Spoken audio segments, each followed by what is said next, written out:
सरायकेला से है। सरायकेला में चांडिल डैम के विस्थापितों ने जेएलकेएम नेता तरुण महतो को अपने गांव बुलाया। गांव बुलाकर उन्होंने अपनी उन सारी समस्याओं से उन्हें अवगत कराए, उन समस्याओं के बारे में बताया जिससे वो दो चार हो रहे हैं रोजाना। सालों से इन समस्याओं को लेकर सिर्फ और सिर्फ उन्हें आश्वासन ही मिला है, लेकिन अब वो चाहते हैं कि इस पर अमल भी हो, यानी इन आश्वासनों पर अमल भी किया जाए। और इसी को लेकर उन्होंने जेएलकेएम नेता तरुण महतो को अपने गांव बुलाया था। जेएलकेएम नेता तरुण महतो गांव पहुंचे और फिर लोगों से मुलाकात की और उनकी बातें भी सुनी उन्होंने। दरअसल ग्रामीणों ने कहा कि नीमडी प्रखंड के 4 पंचायत मिलकर एक लैंप्स के अंतर्गत आते हैं। विस्थापन के दौरान 2004 में मुआवजे के रूप में जो राशि मिली थी उसे लैंप्स में जमा कर फिक्स किया गया ताकि पैसा सुरक्षित रहे। तय अवधि 3 साल बाद जब मैच्योरिटी आई तो राशि मिलने की उम्मीद थी, लेकिन 20 साल बीत जाने के बाद भी विस्थापित परिवारों को लैंप्स में जमा पैसा वापस नहीं मिला।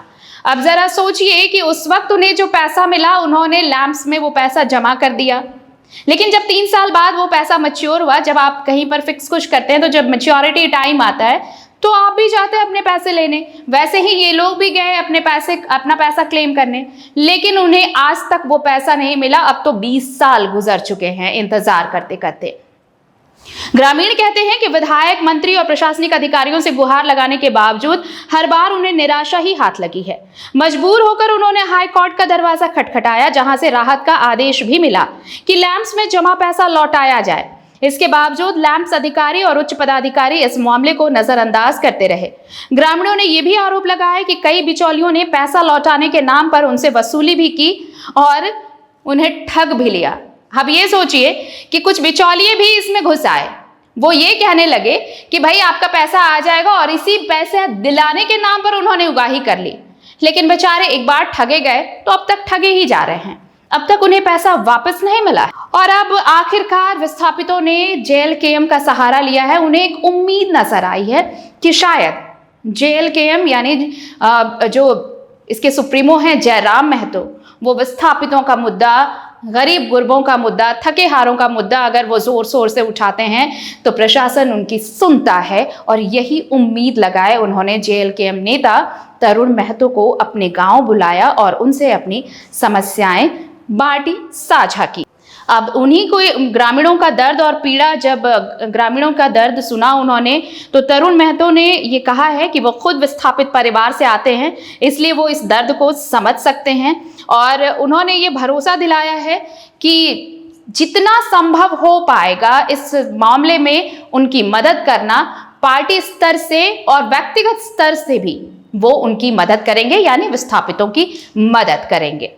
इतना मोटी रकम जो गबन करके आज बैठा हुआ है, और हमारे पीड़ित परिवार जो कि आज इनका ही देखिए वर्तमान आज अभी हेवन गांव में है, जो कि इनके पूर्वजों का जमीन चांडिल डैम में चल गया और इनको मुआवजा के रूप में पैसा जो भी मिला था ये लैंप्स में अपना जमा कर दिए, जमा पूंजी जो भी था, और अभी लैंप्स भी पूरा पैसा गबन करके बैठ गया है। तो इनका जो पूर्वजों का जो जमीन था वो भी लूट गया, और जो भी पैसा इनको मिला था मुआवजा के रूप में वो भी डूब गया।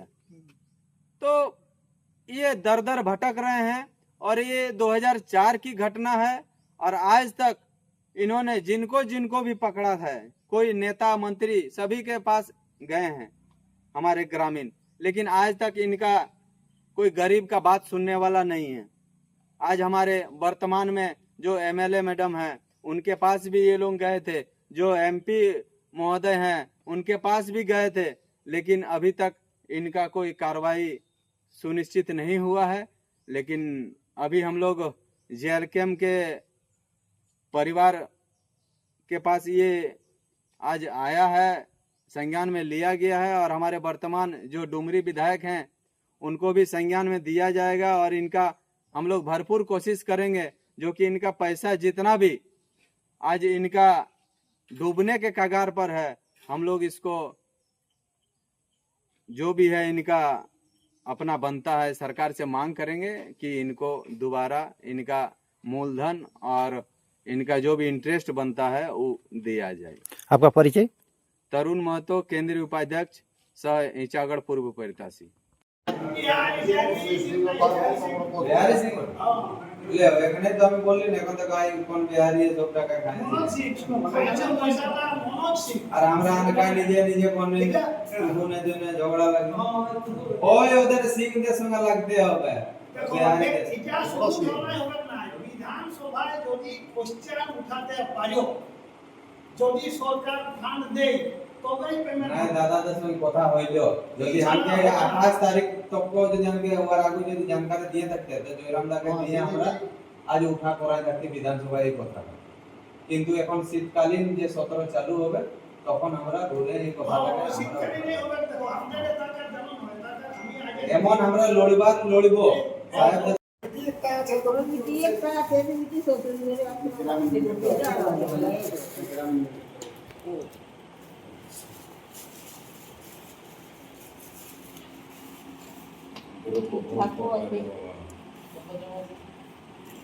নব্বই হাজার টাকা জমা করেছিলেন এদের 1,08,000 টাকা পাওয়া আর সবাই ওই তখন 2004 এরাও করেছে আর সাথে এদেরও পুরা হয়েছে যাই ওটা মিস্টেক ইয়া কথা লেখা বাদ দাও, ওটা না আলোচনা করো। এই তোমরা কে দিচ্ছি বলে তুমি বলছি লাগাই না বয়স কম মোটো বলে একটা ইয়াকে বলো যে 80-85 টো কম লোক আছে, সবাই লোকের কাগজ নিয়ে কাছে দাও, ওটা ওখানে ইয়া করবে। একদম দেখো, আপনারা একবার দিলেন গলত হাতে চলেন বিধানসভায় দিলে এখন একবার আমাকে দেন আমি চেষ্টা করব ইনকোয়ারি ফিল্টার যেটা আপনাদের দিতে হবে হ্যাঁ এক সবার মানে ইধার উধার नहीं করবে তো আপনারা যদি 5টা কাগজ আছে তো এক তিনটে স্টেপলার মারে আপনারা করবে আর কোনো রকম না, সবাই চেষ্টা কেউ করবে। नहीं পারবে বেগম কাকা কেউ পারবে না। জয়রাম এটা দাস কেউ नहीं এটা পারবে এটা বড় বড় বিনোদন নেতা চাইছে সব খেয়ে আমি দেখি और डायरेक्ट बोला कब तक होगा कैसे होगा এটার জন্য আমরা পরে एक मतलब যদি পারে তো ওই আরে আমরা এই আগে বলে রাখো যে ভালো বলছি না না গলত সন্দেশ দিয়ে দিল ওদের সুজাতে আমি জানি না বাবুরে তো একটু পরিচয় দিয়ে গল্প করতে হয় যে খগেন মাহাতো আছে যে আমি খগেন মাহাতো কোনটা তাহলে তো হবে কে